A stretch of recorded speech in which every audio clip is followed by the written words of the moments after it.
Olá pessoal, tudo bem? Sejam bem-vindos a mais um vídeo aqui do canal Literatura Fora da Escola. Eu sou o professor Lucas Nimberti e hoje eu vou dar uma dica especial para quem está estudando para a prova da FUVEST. Muitos alunos me perguntam, me mandam mensagem querendo saber como é que lê a lista, né? Como é que faz para ler a lista de livros escolhidos pelo vestibular da FUVEST para poder aí organizar o seu estudo, para poder organizar a sua leitura, tudo bem? Então hoje nós vamos conversar um pouquinho sobre essa lista da FUVEST 2021, que são 9 livros escolhidos, pensar um pouquinho sobre essa lista e, claro, organizar a maneira com que você deve ler estes 9 livros. Aliás, essa é a primeira informação, né? Então a FUVEST escolheu 9 livros e você precisa dar conta de ler os 9 livros para mandar bem na prova de literatura aí, tudo bem? Bom, então a ideia é a seguinte, regra número 1, dica fundamental, leia os livros, né? Tem aluno que sempre vai lá para os resumos, videoaulas e tal, as nossas videoaulas elas pretendem aqui esmiuçar os livros com vocês, mas nada melhor que a leitura. Segundo ponto e segunda dica fundamental, né? Leia em ordem cronológica. Esse é o grande recado desse vídeo, tudo bem? Então, se você ler em ordem cronológica, você vai perceber que essa lista vai fazendo um sentido no que diz respeito à escolha desses livros. Esses livros representam momentos específicos, porque é sempre bom lembrar, literatura não é apenas ler o livro e saber o que o livro diz, mas sim o que quer dizer o que o livro diz.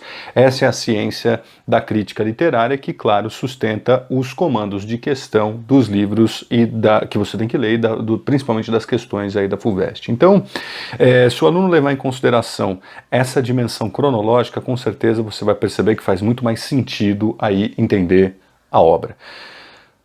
Pensando então nesses 9 livros escolhidos, mapeando um pouco uma estatística aqui, nós temos 3 livros de poemas, uma novela, tudo bem? E 5 romances. A FUVEST tradicionalmente gosta que o aluno saiba este gênero específico, né, que é a narrativa longa, a narrativa que conta uma história. Então são 5 obras das 9, 3 de poesia e uma de novela, que novela na verdade é um romance médio, tudo bem? Então a minha dica é, primeira coisa, você vai pegar os poemas escolhidos de Gregório de Matos, ou seja, um conjunto de poemas selecionados lá pelo professor José Miguel Wisnik, que está em meio à escola literária do Barroco. Portanto, todas aquelas contradições e os paradoxos vão ser o primeiro ponto de partida da nossa primeira escola literária e do nosso primeiro poeta.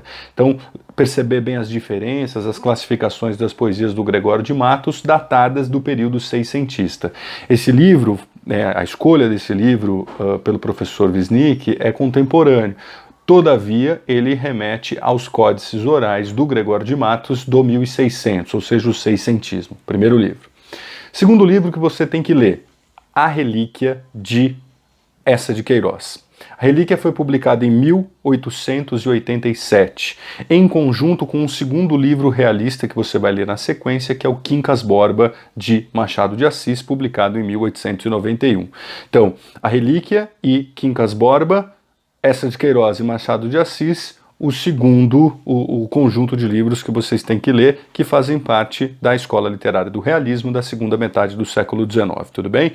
Então ali a Relíquia discutindo os interesses sociais, a questão dos espólios, né, da herança ali, e no caso do Quincas Borba você vai perceber que tem uma discussão também sobre herança. O que é interessante é que tradicionalmente as obras do Machado de Assis que estavam na lista da FUVEST de muito tempo eram sempre em primeira pessoa, seja Memórias Póstumas e Dom Casmurro. Agora com Quincas Borba vem uma narrativa em terceira pessoa e o Eça de Queiroz, que tradicionalmente tem um foco narrativo em terceira pessoa, nesse momento ele vem em primeira pessoa. Nós temos ali um romance de memórias, ali A Relíquia.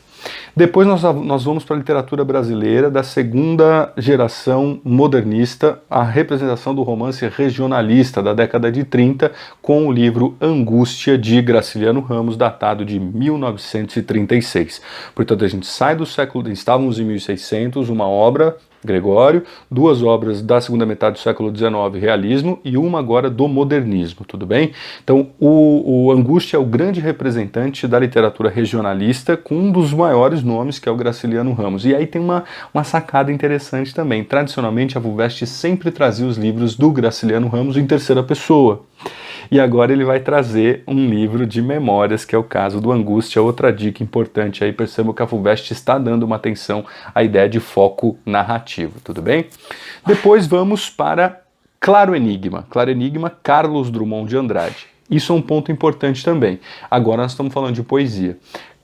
Drummond, tradicionalmente, ele é estudado na segunda geração, que vai de 1930 até 1945. Claro Enigma é de 1951, portanto ele está na terceira geração, junto com um conjunto de outras obras na sequência cronológica, que são Romanceiro da Inconfidência, de 1953, e depois Campo Geral, em 1964, todos eles ali presentes na terceira geração modernista. Curiosamente, Romanceiro da Inconfidência, de Cecília Meirelles, está publicado na terceira geração modernista, todavia ela é uma autora estudada na segunda geração. Então nós temos 2 exceções em relação ao lugar de estudo de 2 poetas, seja o Carlos Drummond de Andrade como a Cecília Meirelles, colocados ali num momento de reflexão sobre essas perspectivas.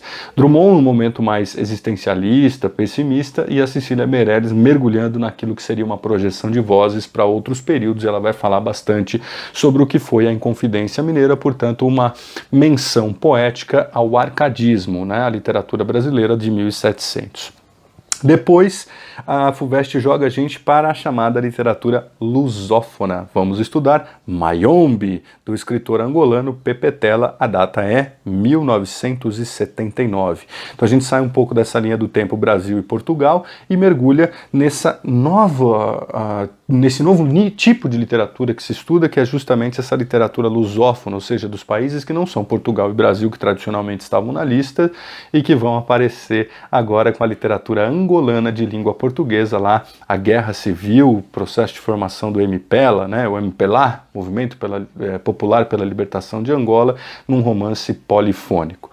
E por fim, a novidade de 2021 na FUVEST é o romance 9 Noites, de Bernardo Carvalho, esse publicado em 2002. Então percebe que a FUVEST quer que você vá de 1600 a 2002, esse é um romance contemporâneo que tem ali um viés jornalístico no que diz respeito à história de um antropólogo que vai se matar numa tribo indígena brasileira.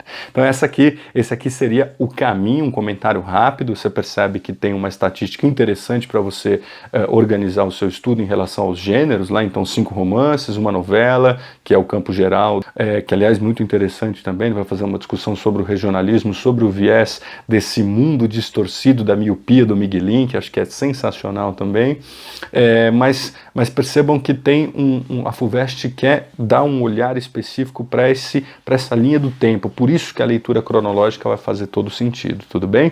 Nós vamos gravar, já temos vídeos aqui dessas várias obras, mas eu acho que esse comentário certamente vai ajudar todo mundo que está estudando aí para entrar na USP, né? Então qualquer dúvida que vocês tiverem, postem aqui no comentário. Se você chegou até aqui no vídeo, se inscreva no canal. Vou rodar agora uma vinhetinha aí que eu fiz especial da ordem que você deve ler os livros aqui no canal Literatura Fora da Escola, tudo bem? Compartilhe com seus amigos, vou deixar uma lista de livros aqui embaixo também, na ordem cronológica, na descrição do vídeo, bem como links para que vocês possam, se quiserem, adquirir esses livros também, tá bom? Então um beijo no coração de todo mundo e até a próxima!